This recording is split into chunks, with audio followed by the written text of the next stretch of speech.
Well, good afternoon, everybody. Hopefully, everybody's having a great and wonderful day. Well, I had the opportunity to ride with the Yamaha Star riding group here in Harrisburg, Pennsylvania. Thanks to Tracy for inviting me. It's always nice when you get invited, especially when you're an idiot like me. So we went out to America on Wheels. This was neat.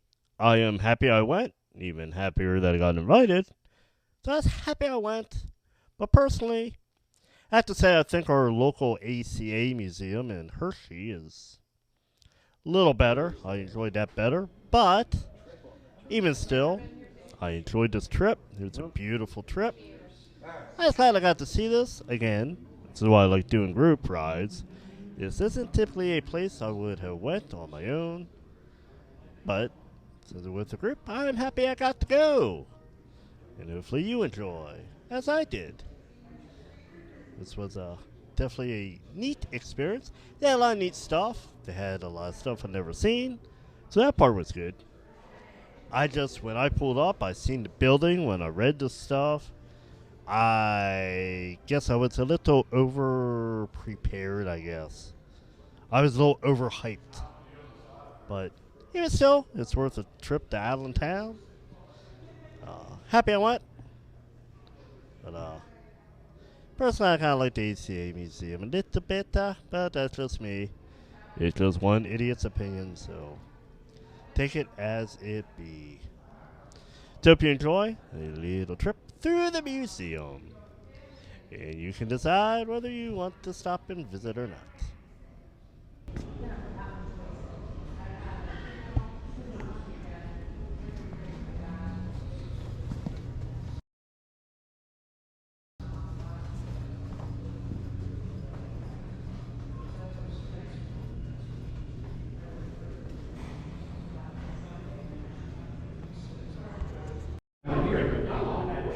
Now, we don't normally do tours.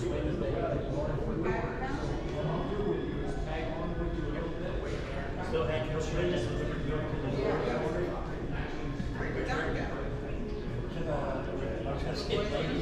Do you mind that?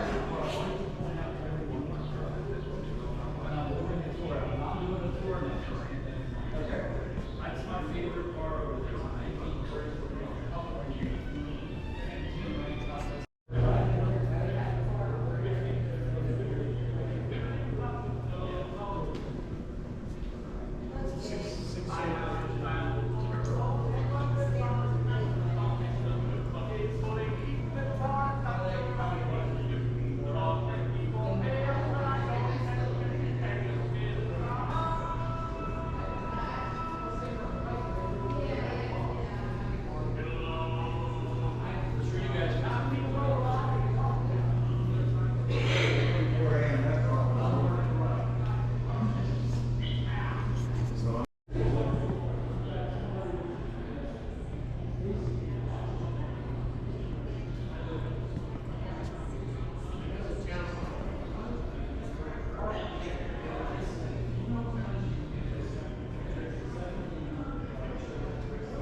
United States, and it was built 3 blocks from where I stand, right here in Allentown. We call it the Natick, but a guy with the last name of Henry Natick did it in 1889. So he obviously had some capabilities. That's a 2-cylinder balanced post engine.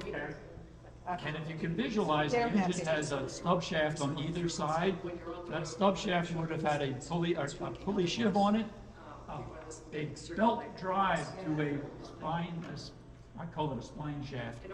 Here, that shaft, which I'm kind of pointing to, is right behind this placard. See the wheel there? But that shaft would be belt driven off of both shafts off the engine. Now, outside of the belts are sprockets that would chain drive to the wheel. In order to engage it, this handle here that looks like a brake is actually moving forward, and you slide the engine back. Tighten up the sheave so that the leather belt would be engaged by moving the engine back. Move the engine forward by pulling that lever to you, actually lets the belt slip. So that's, again, some of this is what I envision. I may be incorrect, but that's how I understand this work. But if you look closely at it, you can see leaf and spring suspension.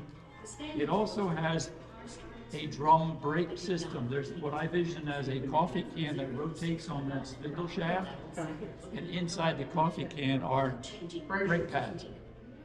So it's 1889 drum brakes, and a kind of unique arrangement. Some of the early motorcycles were belt driven. Okay, so now the story that this room really talks to is what has powered cars over the years. We all know internal combustion engine and the infrastructure, and remember that word. The infrastructure that supported them really evolved out of advances in the internal combustion engine, Henry Ford's Model T, and the infrastructure that followed suit to have gasoline stations on every corner, that kind of thing. But at the turn of the century, and I mean the 1900 turn of the century, gasoline-powered cars, steam-powered cars, and electric cars behind me were all vying to be the potential source. As I said, though, the internal combustion engine kind of took over. Behind you guys, the red car is an '06 Model A. I guess maybe 700 of those were made. I think you read the plaque, maybe a little over 1,000, but that was pretty much a hand-built car. The black one here is a 1914 Model T.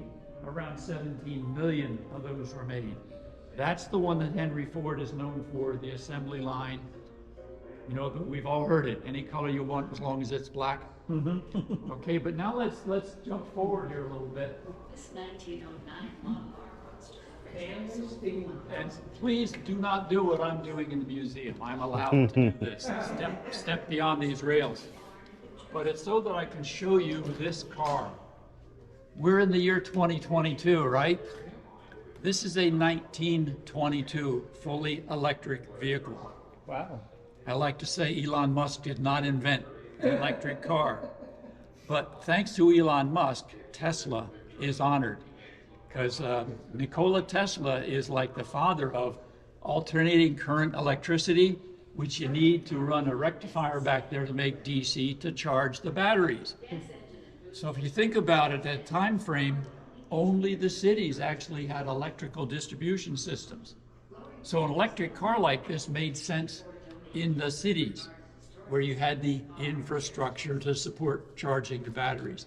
But let me point out some details here. This has nice upholstery, curved glass, I noticed the curve. Victorian kind of styling. It even has bud vases in it.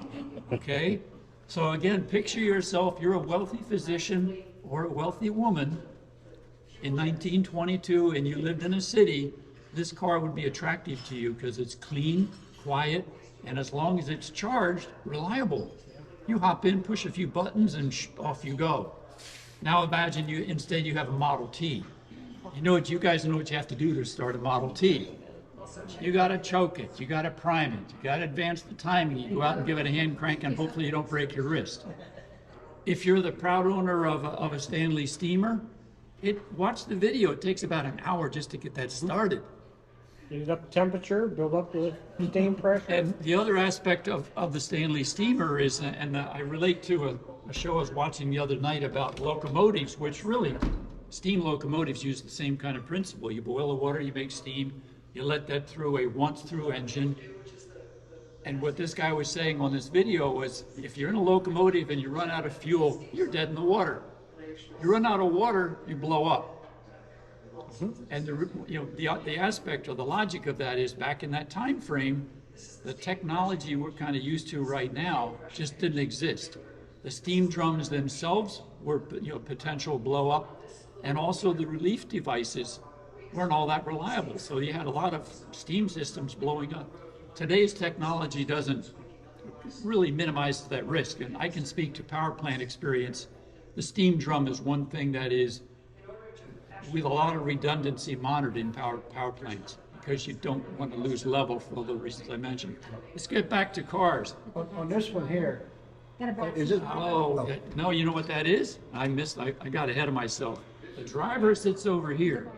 And you noticed on the Natick, I didn't point it out, but it's a tiller to steer it. This is a tiller steering. Okay, so the driver's in there. Tiller to steer it, the black handle is to make it go fast or slow. The reverse is the pedal on the floor, and the brake is up front.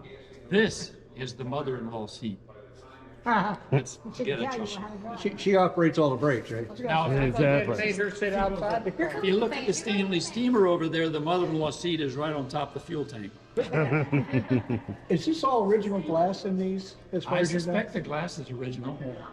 But, I mean, that's not Sometimes you something see a that, lot of the older, they'll get that fogging around the edge because it's still. it could very well be restored, but I don't know. That's really neat. Neat looking vehicle. Look at this guy right here. This is a 127-year-old electric vehicle, 1895. It has electric motors on each back wheel.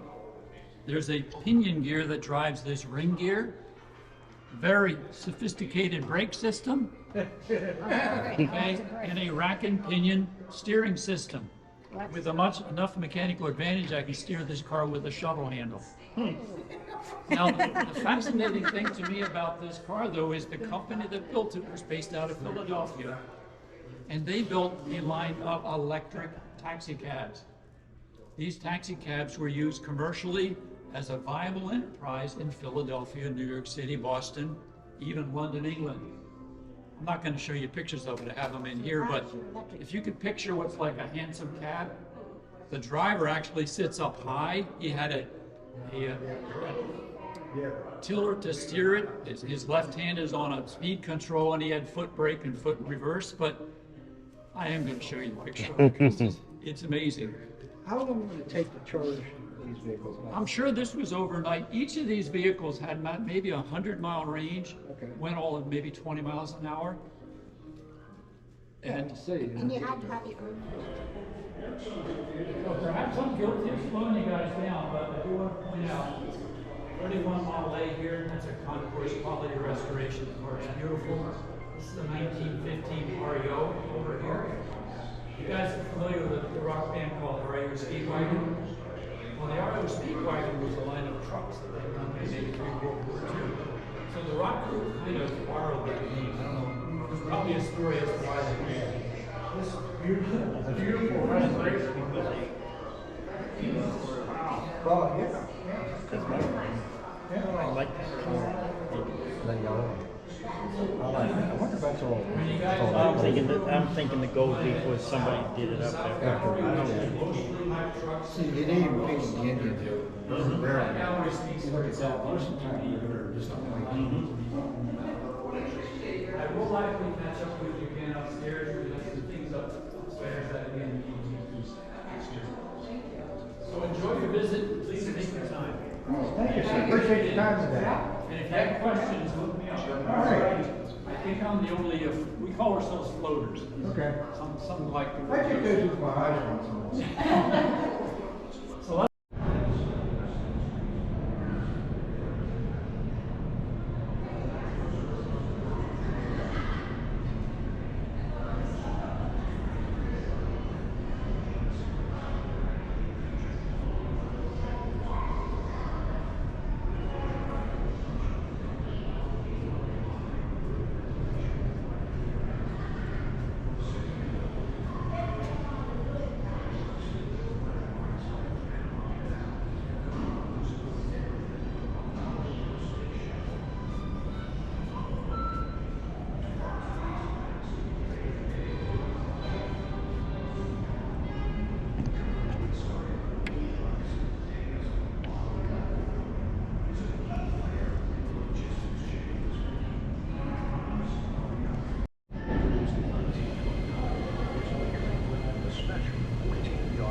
Construction of the Beaver Dam.